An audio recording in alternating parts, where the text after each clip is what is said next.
नमस्कार बच्चों, और आप लोग कैसे हैं। जहाँ तक उम्मीद है कि आप लोग स्वस्थ, तंदुरुस्त और मस्त होंगे। तो चलिए हम लोग कक्षा 10 का जो है अध्याय 3 का प्रश्नावली 3.1 का क्वेश्चन नंबर 2 लगाएंगे।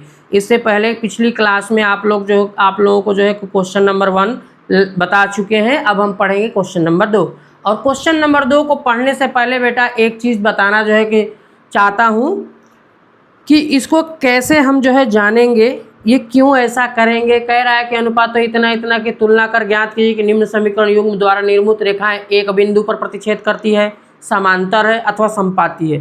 तो कैसे हमें पता चलेगा कि एक बिंदु पर कर रही है कि समांतर कर रही है कि जो है कि समपाती हो रही है। तो इसके लिए एक जो है कि हमारा जो है फार्मूले हैं, थोड़ा देख लीजिए। जैसे मान लीजिए कि कोई आगे हमारा व्यापक समीकरण a1x plus b1y plus c बराबर c1 बराबर 0। दूसरी आ गई हमारी a2x plus b2y plus c2 बराबर 0। ठीक है बेटा, इतना दिमाग में बैठाइए। अब देखिए कैसे पता करते हैं कि एक बिंदु पर प्रतिच्छेद करती है, ये कैसे पता करते हैं कि समांतर है, या ये कैसे पता करते हैं कि वो समपाती है। कब? जब दो समीकरण दे रहती हैं, जब दो रैखिक समीकरण दी रहती हैं। यहाँ पे जब दो रैखिक समीकरण दी रहती है तो कैसे पता चलता है कि वो जो है रैखिक समीकरण का मतलब क्या होता है कि जो दो रेखाएं हैं आपस में जो है कब जो है कि एक जगह कट करेगी यानी प्रतिच्छेद करेगी, कब जो है दोनों आपस में परस्पर समांतर चलेंगी, और कब जो है कि दोनों एक दूसरे के ऊपर यानी समपाती रहेंगी। ठीक है बेटा, तो देखिए इसका एक तरीका है। जैसे अगर हम जो है कि इसके ये जो a1 और b1 और c1 है, a2 और b2 और c2 है, ये क्या है? एक वास्तविक संख्याएं हैं। जब ध्यान दीजिएगा, जब a1 बटे में a2 बराबर b1 बटे में b2 हो जाए, जब a1 और a2 का अनुपात b1 और b2 के अनुपात के जब बराबर हो जाता है, तो ऐसी स्थिति में कहते हैं कि यह एक बिंदु पर प्रतिच्छेद करेगा। क्या करेगा? एक बिंदु पर प्रतिच्छेद करेगा। प्रतिच्छेद का मतलब क्या होता है बेटा? एक बिंदु पर काटेगा, एक बिंदु पर प्रतिच्छेद करेगा। ठीक है, एक बिंदु पर प्रतिच्छेद करेगा जिसका जो है कि क्या होगा? जिसका एक अद्वितीय हल होगा, हल होगा। ठीक है बेटा, यानी केवल और केवल इसका एक हल होगा। ठीक है, कब? जब a1/a2 यानी कि a1 और a2 का अनुपात जो है b1 और b2 के अनुपात के बराबर क्या हो जाए? अब बताइए, बराबर हो या बराबर ना हो? तो बराबर ना हो। क्या हो? बराबर ना हो। जब a1/a2 जो है b1/b2 के बराबर नहीं होता है, तब जो है यह एक बिंदु पर प्रतिच्छेद करेगा जिसका एक अद्वितीय हल होगा। कहने का मतलब ये है कि जब दो समीकरण है, मान लीजिए कि दो जो है कि रैखिक जो है कि हमारी रेखाएं हैं या रैखिक बहुपद है, मान लीजिए, कह लीजिए, मतलब कि जिसके जो है कि घात एक होता है, मैक्सिमम घात एक होता है, उसे हम रैखिक बहुपद कहते हैं। तो मान लीजिए कि दो रैखिक बहुपद हैं और उनके जो है a1 और a2 के अनुपात b1 और b2 के अनुपात के बराबर नहीं होता है, तो उसे हम क्या कहते हैं कि यह केवल और केवल एक जगह प्रतिच्छेद करेगी और जिसका अद्वितीय क्या होगा? एक हल होगा। दूसरी बेटा, मान लेते हैं कि जो है a1/a2 b1/b2 के बराबर हो जाती है। मान लेते हैं, यहाँ तो नहीं थी, यहाँ पे बराबर नहीं था, बराबर नहीं था, तब ये जो है कि आई। अगर बराबर हो गई, ठीक है, जब बराबर हो जाती है तो तीसरी देखते हैं। तीसरी क्या है हमारी? तीसरी हमारी है c1/c2, और कह दे कि a1/a2 जो है b1/b2 के बराबर हो गई, लेकिन तीसरी की जो है बराबर नहीं हुई। तीसरा कह रहा है मैं नहीं बराबर होगा। तो ऐसी स्थिति में फिर क्या होती है? जब जो है तीसरी स्थिति में जब वो बराबर नहीं होती है तो उसको हम कहते हैं क्या? कि यह जो है समांतर होगी। क्या होगी बेटा? तब यह जो दोनों रेखाएं आपस में क्या होंगी? समांतर चलेंगी, समान दूरी पे होती हुई चलेंगी, कभी मिलेंगी नहीं। कहाँ? ग्राफ पे। जब आप ग्राफ पे बनाएंगे तो वहां आपको दिखेगा। तो क्या लिखेंगे? समांतर होंगी, समांतर होंगी। तथा अब बताइए इसका कोई हल होगा क्या? कोई हल नहीं आए, जब कटेगी ही नहीं तो हल कहाँ से आएगा, तो लिखेंगे तथा इसका कोई हल नहीं होगा।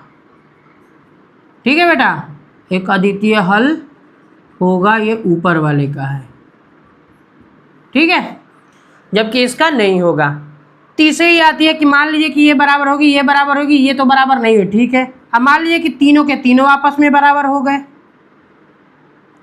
जब तीनों के तीनों आपस में बराबर हो जाए तो क्या होगा बेटा, तो जब तीनों के तीनों जो है कि इसके जो है वास्तविक संख्या आपस के अनुपात जो है बराबर हो जाते हैं, तो ऐसी स्थिति में क्या हो जाती है, समपाती हो जाती है। समपाती बोलते हैं, जो वैल्यू जो है कि पहली रेखा का वही वैल्यू दूसरी रेखा का, तो दोनों एक दूसरे के ऊपर क्या हो जाएंगे, एक दूसरे के ऊपर चलेंगे। तो ऐसे को हम क्या कहते हैं, समपाती होगी। क्या होगी बेटा, समपाती होगी। कौन, दोनों रैखिक युग्म। ठीक है, तो समपाती होगी। तथा इसके हल कितने होंगे बेटा, तो जितना पहले का उतना दूसरे का, तो दोनों आपस में जुड़ेंगी तो इसके क्या होंगे, अपरिमित हल होंगे। तथा इसका अपरिमित हल होगा। ठीक है, इतना समझ में आया। और इसी जो है कि आधार पे हम जो है पहला क्वेश्चन लगाएंगे। चलिए देखते हैं। तो क्वेश्चन देखते हैं बेटा। सबसे पहले क्या करेंगे, बराबर 0 को a1x plus b1y plus c1 बराबर 0 से तुलना करने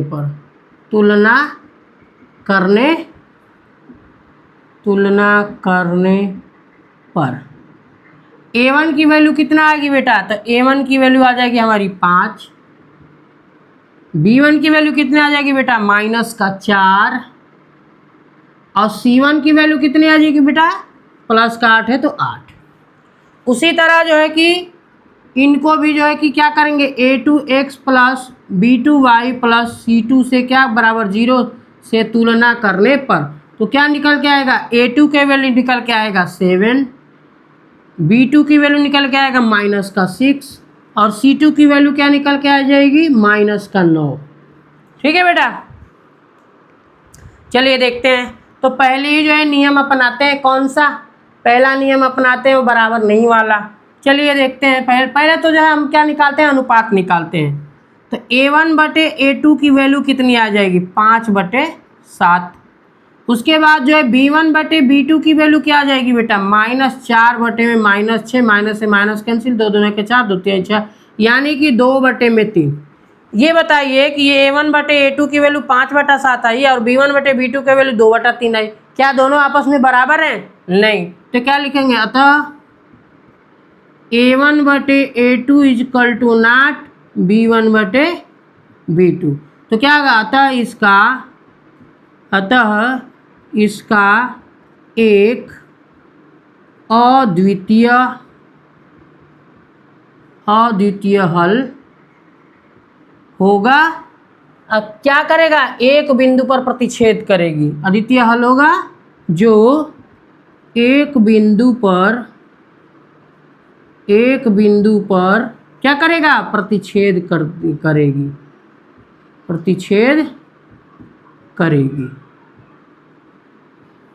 ठीक है बेटा, चलिए अब आते हैं क्वेश्चन नंबर 2 पे। धड़ा जल्दी जो है कि हम क्वेश्चन को क्या करते हैं, कंप्लीट। चलिए देखिए भाई, क्वेश्चन नंबर दूसरा है 9x प्लस 3y प्लस का 12 बराबर 0। उसके बाद है 18x प्लस 6y प्लस 24 बराबर 0। सबसे पहला काम क्या करेंगे, देखिए बेटा, इसको ये इतना आप लिखिएगा कि इतना से तुलना करने पर, हम तो सीधा इसका निकाल रहे हैं। देखिए क्या निकाल रहे हैं, ध्यान दीजिए क्या निकाल रहे हैं, a1/a2। तो क्या आएगा, 9/18, कटा देंगे, 9 कम 9, 9 दूनी 18, यानी 1/2 आया। अब क्या निकालेंगे, b1/b2। तो b1/b2 निकालते हैं तो 3 बटा में क्या आ गया, 6 आ गया। तो 3/6 आ गया। ठीक है भाई, 3 एकम में 3, 3 दूना के 6, दोनों बराबर आ गए भाई। तो अब हमें क्या निकालना पड़ेगा, C1 और C2, C1/C2 भी निकालेंगे।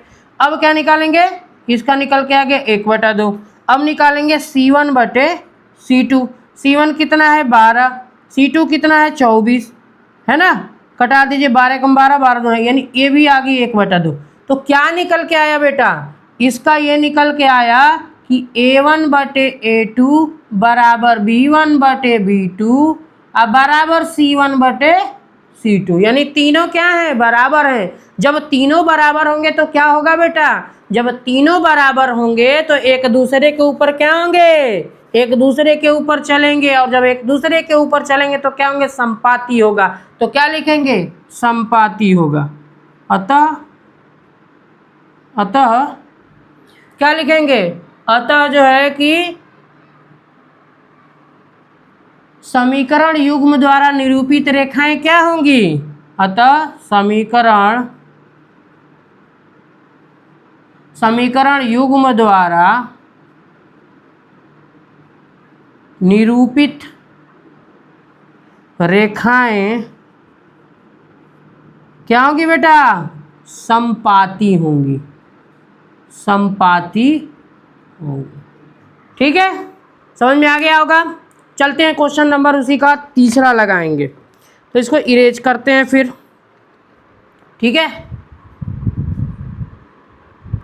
चलिए इसका तीसरा देखिए बेटा।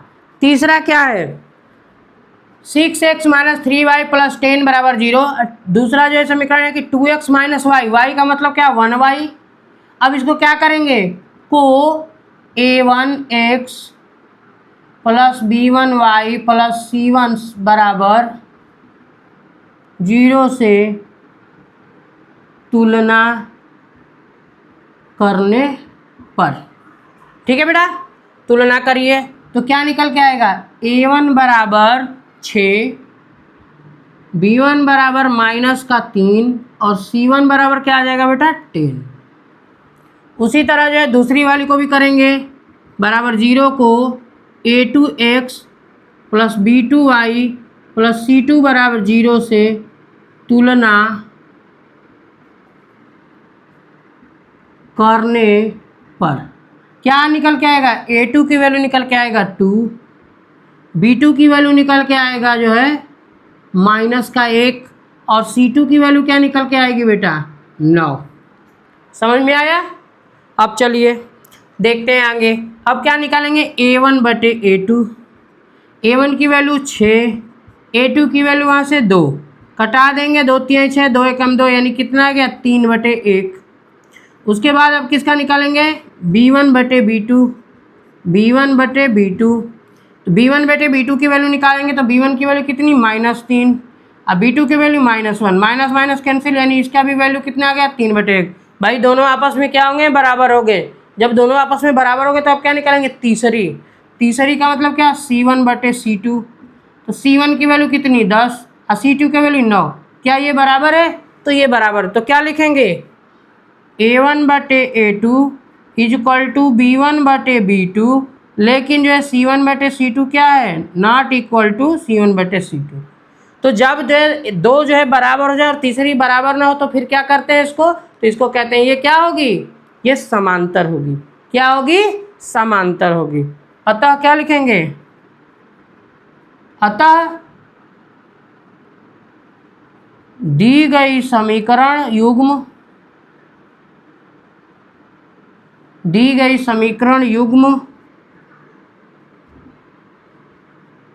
युग्म द्वारा निरूपित